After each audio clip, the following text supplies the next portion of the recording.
Koha e pritjes së qytetarëve mbetet një prej sfidave më të mëdha të drejtësisë shqiptare, sipas ministrit të drejtësisë Toni Gogu.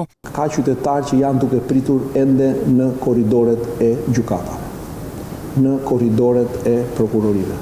Ne do masim çdo ditë kohën dhe do të marrim përgjegjës sistemin. Aktualisht në sistemin gjyqësor mungojnë 111 magjistrat, duke e bërë plotësimin e vakancave një nga prioritetet kryesore. Ritmi duhet të rritet, vlerësimet duhet të mbarojnë në kohë në mënyrë që ne të mundet të plotësojmë vakancat. Ritmi i institucioneve të pavarura dhe rritjen e besimit të qytetarëve te sistemi janë dy sfida të tjera të drejtësisë, sipas ministrit Gogu.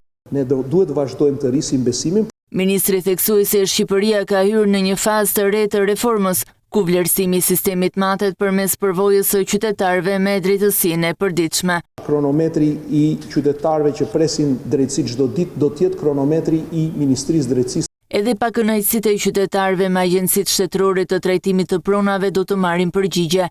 Agjencia e Trajtimit të Pronave do të hapë dyert 2 ditë në javë për takime të drejtpërdrejta.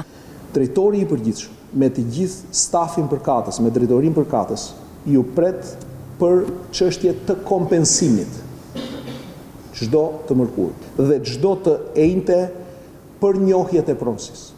Ministri i Drejtësisë dha detaje për ecurinë e punës për kodin e ri penal, duke theksuar se është një proces i kujdesshëm dhe pa nxitim.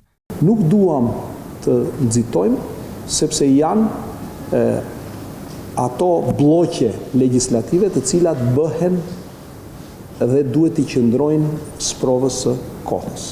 Burgu i Shënkollit do të kthehet në institucion të shëndetit mendor. Do të marrë disa vjet, por... Duke komentuar gjetjen e raportit të fundit të Komisionit Evropian për sundimin e ligjit, Gogu tha se dëshmon ecurinë dhe konsolidimin e sistemit të drejtësisë, ndërsa theksoi se objektivi kryesor mbetet përmbushja e pikave përmbyllëse të kapitullit 23 deri në shtator të 2027-s.